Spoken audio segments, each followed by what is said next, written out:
Welcome to Dawn News English. For 20 minutes, I'm Nadia Naqi with you. Post 9th May scenario, there are a lot of questions as to what is going to happen with PTI. Is it going to be banned as a political party? Will it be allowed to function? And then if it is functioning, who's going to be calling the shots? Is it going to be Shah Mahmood Qureshi, or the former PTI chairman will stick to the party, or is he going to be tried in the military?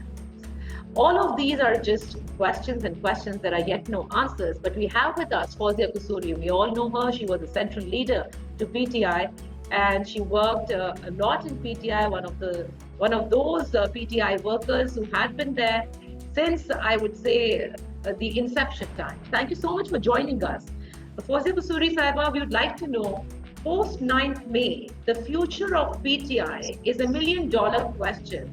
What do you exactly hope and see happening to PTI? Thank you, Nadia, for inviting me to your show.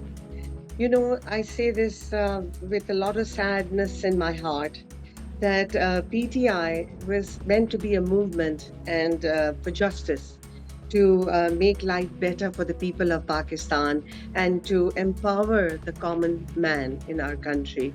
Unfortunately, once the party got into power in 2018, all the huge, tall promises that they had made to the people, the vision, the ideology, it seemed to have been thrown into the dustbin. Every day, all that we ever saw during their tenure was belligerence, anger, frustration, vengeance. It was almost like they were there in power to settle personal vendettas.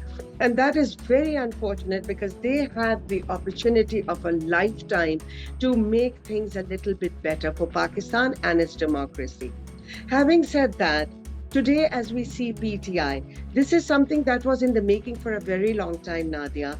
And one of the reasons why I left the party, and I'm a founding member of PTI, I gave my heart and my soul and everything that I could possibly do to spread the message of justice all across Pakistan. I gave it my best, but I left them shortly before they got into power. Actually, it was April of 2018, when the writing was on the wall that PTI was going to be in power. But I could see how the workers of the party had no connect with the leadership, how the leadership was not interested or concerned. We had all these beautiful things that we put down in our manifesto, but when it came down to democracy within the party, it was absent. There was no implementation. Workers were ignored. People were taken left, right, and center. People who had no ideology, people who came from different parties only for their self-glory and for serving their own purposes to be in power. Because everyone knew that the military establishment was completely on the side of PTI, and that PTI was going to be in power very soon. They came into power, all the institutions, the media, the military. I mean, they had so much backing and support from all the institutions in Pakistan. But all that they talked about from day one, the Prime Minister, Imran Khan at the time, all he ever spoke about was sending people to jail, about removing fans from their jails, about punishment. I mean, it was so much talk and really no implementation, no policies, no legislation that was going to benefit the common people of Pakistan. He has divided and polarized the country to such dangerous levels that what we saw on May 9th was only a culmination of what he had been preaching to his supporters. So much fire, so much venom in him, so much anger. A politician. Why the venom and why the anger when you yourself say that everyone knew that Imran Khan is going to be, the Prime Minister in 2018, and that military was on his side? Why did it all fall apart? You know, I think it's because they were failing miserably to provide the relief to the people of Pakistan that was expected of them. Because they made all these tall claims, but when it came down to implementation, when it came down to working at the grassroots level and making lives better for the poor people of Pakistan, it was not happening. all that we saw were protocols, all we saw were all these huge appointments and people enjoying benefits, perks and privileges as parliamentarians, as cabinet ministers. But did we ever see any relief for the people? No, it just wasn't there.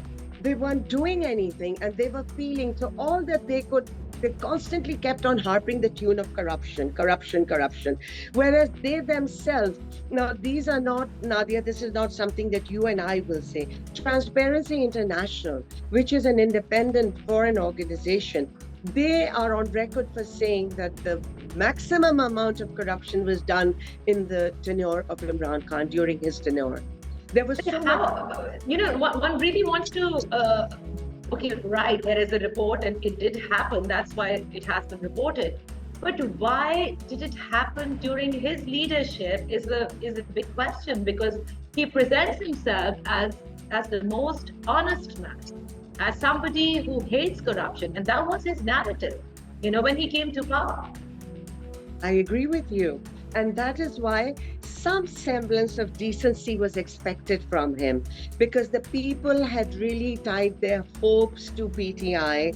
And on the contrary, despite what he said, he used to say something and the actions that their government would take were totally different.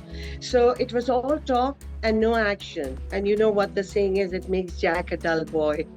So with the passage of time, people began to realize the frustration grew, because it was such an eyewash, all his claims. And then if you look at it, Nadia, during his tenure, Pakistan borrowed the most amount of money ever. We were in the heaviest possible debt.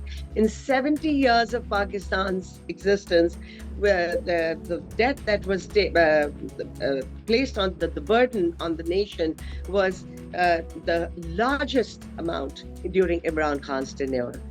They borrowed a lot. Where did the money go? There were scandals. There were corruption scandals. Now, to top it all, there was money that was recovered in the United Kingdom, by one of their agencies and refunded back to Pakistan. We don't know where that money is today. It was said that it went to the Supreme Court. Why and where? And where is it right now today? And then, kickbacks. But would you blame the PTI leadership for it, or would you say that he was on the same page and he was just taking steps, whatever was being ordered. He was a helpless prime minister.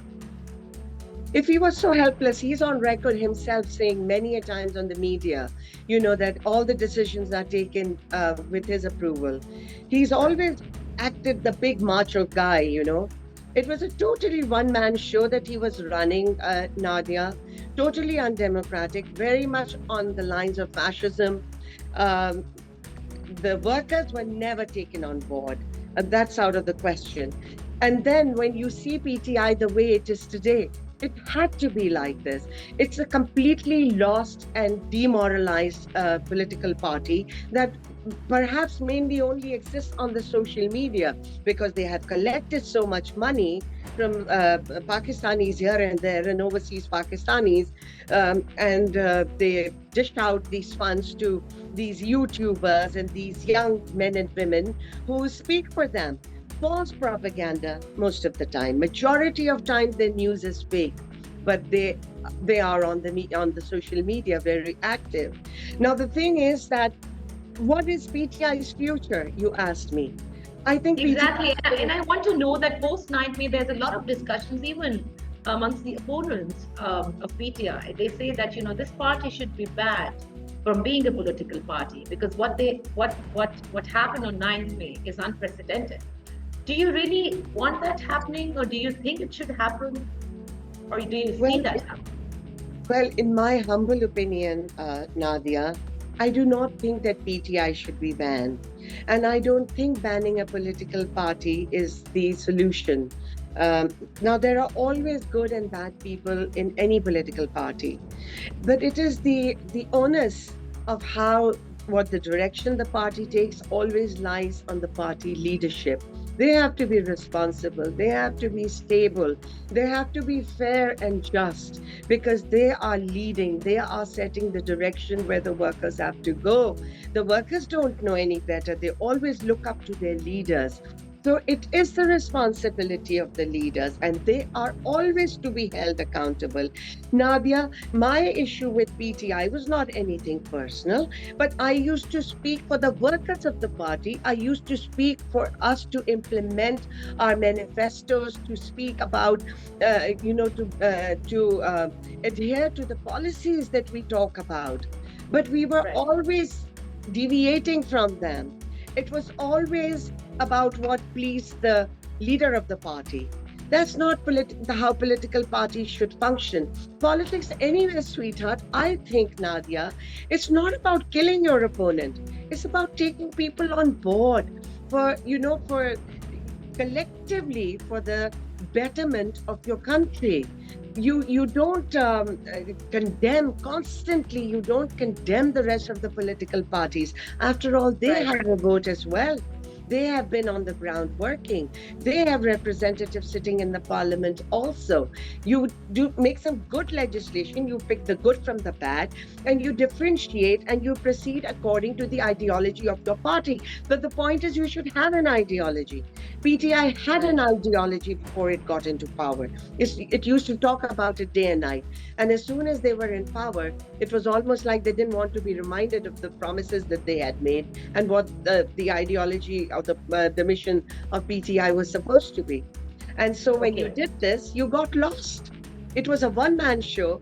They never had any local body elections in the Punjab. They never encouraged local government anywhere. They never held intra-party elections within the party.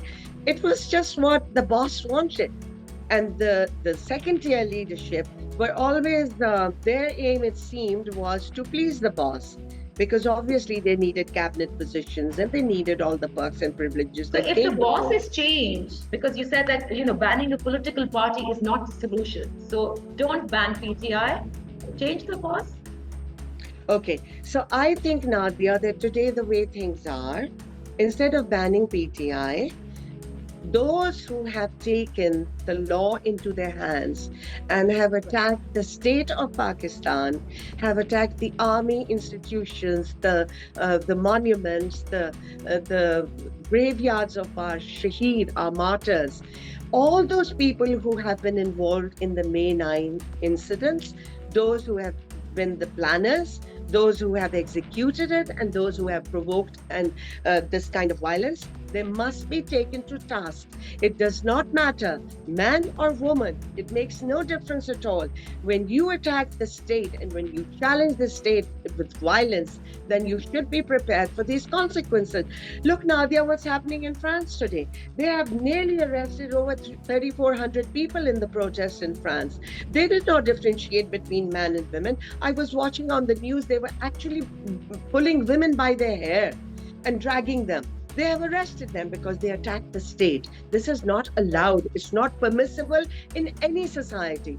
When the attacks on the Capitol Hill took place in Washington, D.C. in January, at the time of the inauguration of the new president, those people, many of them have been incarcerated. They have to maybe 14 or 15, 17 years in jail. They have to serve time because it is a crime against the state. Freedom is not a license to go and attack your state or to ransack public and private properties. It's not allowed. So all those people who are involved, whether today they've held press conferences and are trying to act, goody-good and innocent, no, they're not innocent. They were totally in compliance with the leader of the party. The chairman of the party, Imran Khan, is responsible. He must take onus for that. And he must have the courage to face the courts, whether civil or military. If he is innocent, he needs to prove his innocence in the court of law. If he's guilty, he should be punished for that. And so should the others who went along with him. It doesn't mean, people, you obey your boss. But if my boss tells me to go murder someone, I'm not going to do that because it's a crime.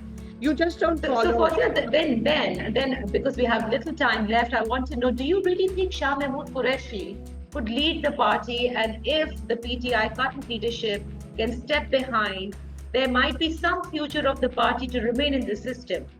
Because yes, we do know that this system in Pakistan, and you've been part of that, political party survival is according, or probably the acceptance by the establishment is a must, which at the moment does not exist, at least for the leadership. I don't know about the party.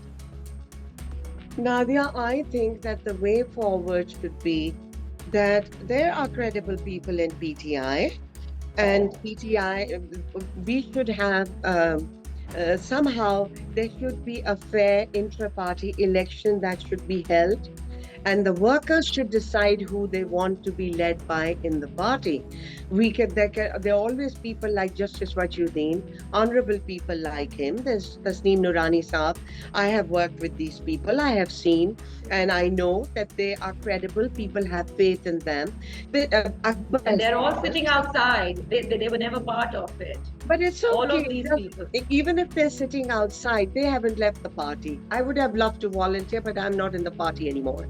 So would it doesn't matter. Would you want to person? No, I have to quit politics. All my sympathies are with the workers of PTI because they are always my PTI family. And whether it's the workers in PTI or any other political parties, Nadia, I'm on a different tangent altogether. I'm always for the workers. And I think that this kind of democracy should exist in every political parties.